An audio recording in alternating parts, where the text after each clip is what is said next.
sejahtera dan salam jumpa bagi saudara sekalian di mana saja berada.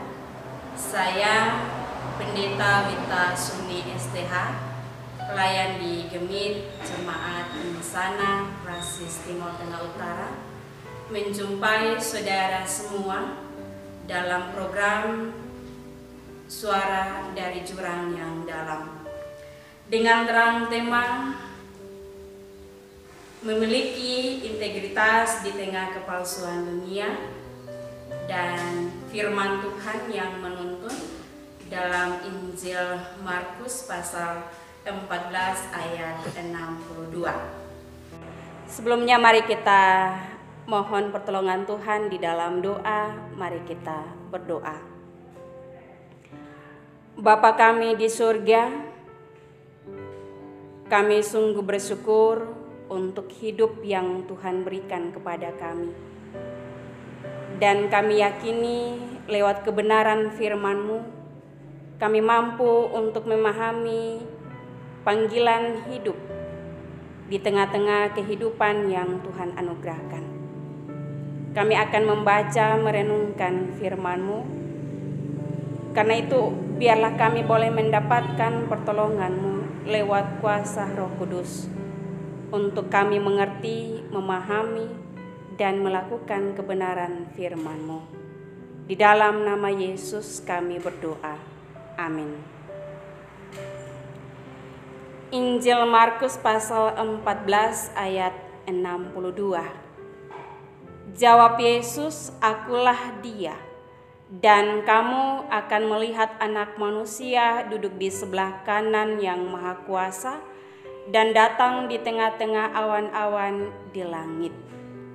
Saudara yang dikasihi Kristus, untuk kehidupan pada masa sekarang ini merekayasa suatu kejadian atau memutarbalikkan sebuah kenyataan dan juga suatu pendapat, suatu kesaksian palsu, ini dipandang sebagai sesuatu yang sah-sah saja.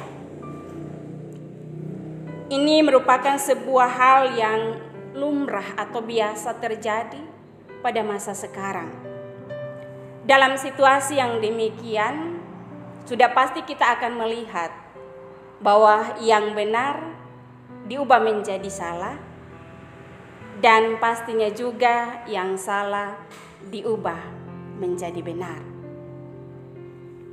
Keadilan yang hendak kita dapatkan, kebenaran yang hendak kita mau untuk terima dan terjadi dalam kehidupan kita, ini diselewengkan dan tindakan balas dendam dipakai sebagai suatu hal yang normal.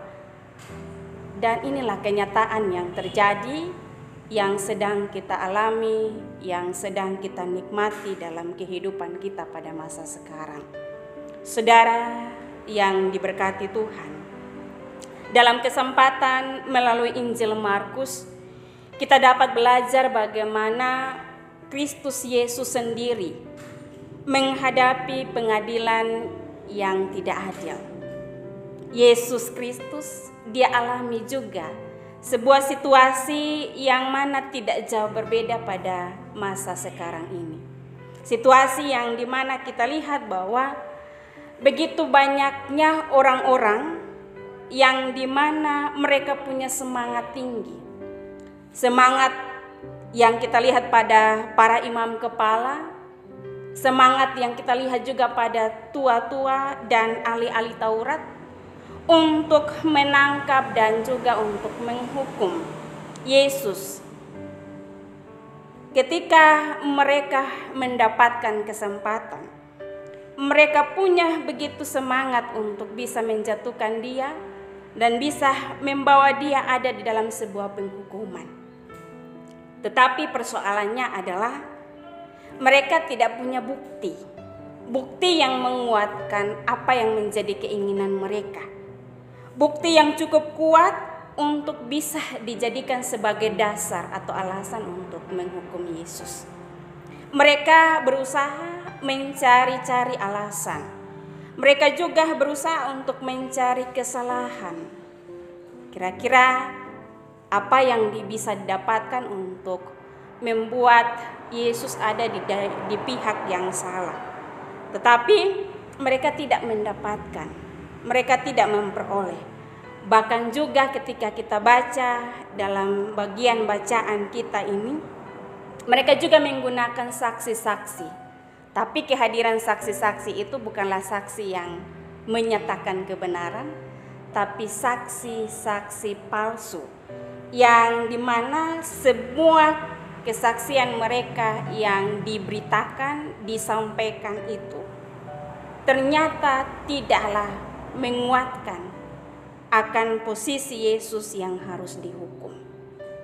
Saudara yang diberkati oleh Tuhan, saksi-saksi yang diajukan itu menentang Yesus. Dan ternyata apa yang menjadi kesaksian mereka itu tidak ada satupun yang sesuai. Bahkan kesaksian mereka satu dengan yang satu itu berlainan. Sehingga tidak menguatkan untuk sebuah pengambilan keputusan agar Tuhan Yesus itu dihukum mati. Saudara yang dikasihi oleh Tuhan, kesaksian mereka tidak bersesuaian. Sehingga nampak di dalam persidangan, nampak di dalam ruang pengadilan itu, Yesus tidak menjawab tuduhan-tuduhan palsu yang dilayangkan kepadanya. Yesus hanya diam, mendengar setiap mereka yang berucap dan menyatakan kesaksian-kesaksian palsu yang ada.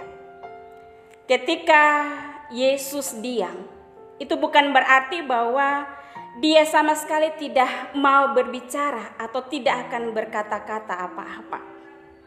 Kita melihat selanjutnya bahwa ternyata ketika Yesus diam saat dilempari dengan berbagai tuduhan palsu, ketika Yesus diam saat dia dicercah dengan berbagai kata-kata, tetapi ada waktu, ada saat di mana Yesus menjawab dengan penuh ketegasan dan keberanian.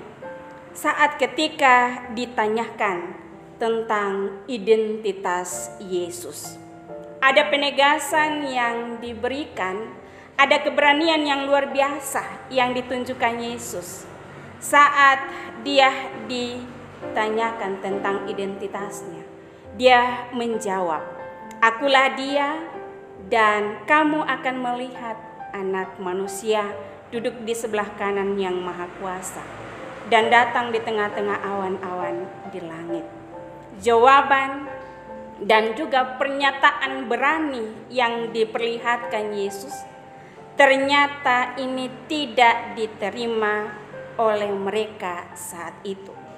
Malah mereka menjadikan jawaban dan pernyataan Yesus ini sebagai suatu hal yang menghujat Allah.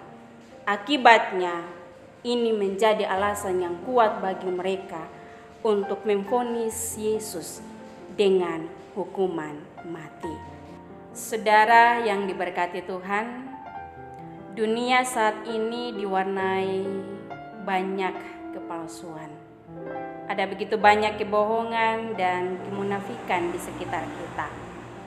Disitulah kita dipanggil untuk bertindak bahwa kebenaran tetap kebenaran, keadilan tetap keadilan.